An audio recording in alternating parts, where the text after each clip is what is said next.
Halo, welcome to Legal for Dummies. Pada seri ini kita akan belajar tentang tips beli rumah untuk milenial. Saya akan bagi pada dua pokok, yaitu do and don't. Pada poin do, saya punya 7 hal yang perlu Anda lakukan ketika Anda sudah mau membeli rumah. Yang pertama jelas cek harga jual rumah. Harga jual rumah itu menentukan budget bagi calon-calon pembeli, juga menentukan apakah pembayaran nanti teman-teman milenial akan melalui cash atau mengambil fasilitas KPR di bank. Bagi yang belum tahu, KPR adalah kredit pembelian rumah. Yang paling penting adalah check your own cash flow. Yang kedua adalah cek sertifikat rumah. Seringnya sertifikat yang diperjualbelikan untuk sebuah rumah yaitu SHM atau SHGB.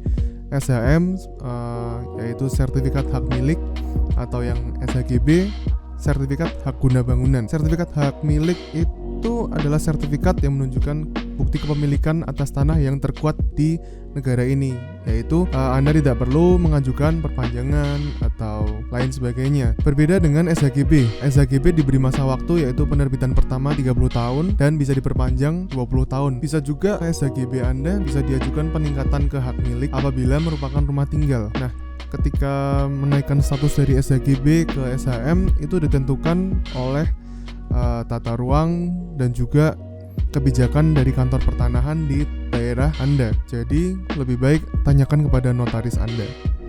Yang ketiga adalah cek nama dalam sertifikat. Cek nama dalam sertifikat digunakan untuk mengetahui sertifikat tersebut dimiliki oleh siapa. Apakah pemilik masih hidup atau sudah wafat? Atau apabila sudah wafat, perlu dilakukan turun waris atas sertifikat, dan umumnya merupakan tanggung jawab dari penjual atau bisa diperjanjikan lain. Cek nama dalam sertifikat juga menentukan apakah si penjual memiliki hak untuk menjual sertifikat tersebut atau ternyata sertifikat tersebut bodong atau bukan dimiliki oleh si penjual. Yang keempat yaitu cek slip PBB. PBB biasa digunakan sebagai parameter harga wajar sebuah tanah dan bangunan, karena pemerintah daerah memiliki tolok ukur tersendiri atas harga wajar tanah dan bangunan tersebut yang disebut NJOP, atau sering diketahui nilai jual objek pajak. Juga kalian bisa tahu berapa biaya PBB yang wajib dibayarkan tiap tahunnya apabila teman-teman sudah membeli tanah tersebut. Seringnya dalam transaksi jual beli, penjual wajib melunasi tunggakan PBB yang ada sebelum dilakukannya penandatanganan akta jual beli. Yang kelima, perlu diperhatikan juga tentang pajak pembeli dan pajak penjual. Seperti kita tahu, ketika kita melakukan transaksi sebuah jual beli rumah, kita tidak bisa melupakan ada unsur yang bernama pajak. Jadi selain harga jual juga biaya pajak. Sebelum melangsungkan jual beli, ada baiknya penjual dan pembeli telah mengetahui berapa biaya pajak yang wajib ditanggung oleh masing-masing dari penjual maupun pembeli. Hal ini wajib diketahui agar tidak terjadi mispersepsi antara penjual maupun pembeli dan telah disepakati siapa yang menanggung pajak tersebut. Ditanggung masing-masing kah atau ditanggung salah satu pihak? Bisa tergantung dari kesepakatan. Pajak pembeli atau dikenal sebagai BPHTB, kepanjangan dari Bea Perolehan Hak atas Tanah dan Bangunan, wajib dibayarkan oleh pembeli sebagai calon pemilik atas tanah dan bangunan yang akan ditransaksikan. Adapun pajak ini dibayarkan kepada pemerintah daerah sebelum dilangsungkan balik nama di kantor pertanahan sebagai salah satu syarat formal. Penghitungan simpelnya seperti ini: 5% dikali harga rumah dan mendapatkan potongan dari pemerintah sebesar 60 juta. 60 juta tersebut dikurangkan pada harga rumahnya.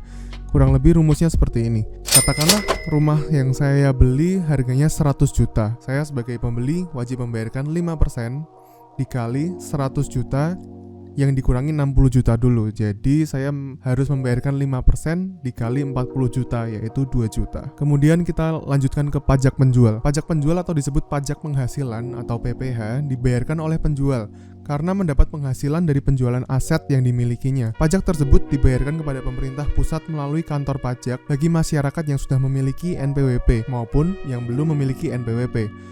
Rumus penghitungannya yaitu 2,5% dikali harga jual. Contoh yang tadi, saya membeli 100 juta, berarti penjual saya wajib membayarkan 2,5 dikali 100 juta.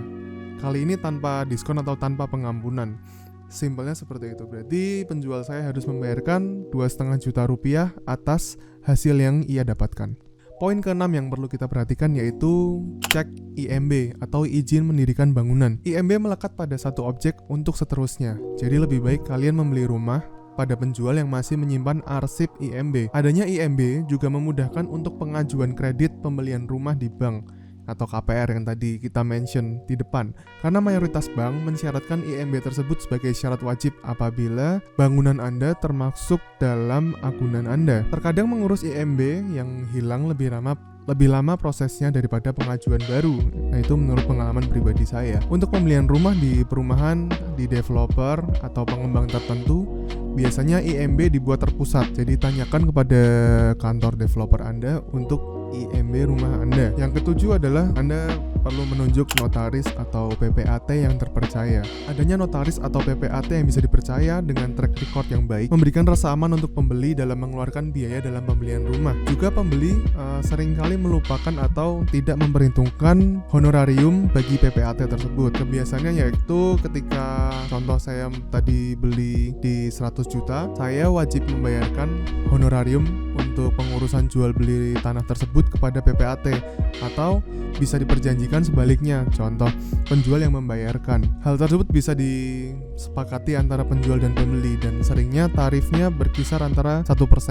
Dan kemudian saya tidak menyarankan dalam jual beli dilakukan hal-hal seperti ini. Yang pertama adalah membeli rumah yang belum ada sertifikatnya atau seringkali disebut letter C. Pembelian rumah letter C sebenarnya dimungkinkan apabila buku letter C yang disimpan di kelurahan menunjukkan kepemilikan yang mengacu ke identitas si penjual. Namun, seringkali pembukuan letter C menunjukkan nama yang berbeda dengan identitas si penjual. Karena sebelum tahun 97 memang transaksi jual beli tidak diwajibkan melalui akta-akta otentik yang dibuat oleh PPAT. Jadi seringkali dibuat dengan pernyataan bawah tangan, pernyataan tertulis. Untuk itu trackingnya agak susah. Jadi saya rekomendasi untuk membeli rumah yang sudah ada sertifikat tanahnya. Yang kedua yaitu yang sempat saya mention tadi, membeli rumah dengan perjanjian bawah tangan atau kwitansi yang dimaterai dan bawah tangan. Menurut ketentuan yang ada, pengalihan hak atas tanah wajib dilakukan di depan PPAT. PPAT itu bisa ketika Anda jalan-jalan lihat ada kantor yang pelangnya notaris PPAT, nah itu berarti pejabat membuat akta tanah,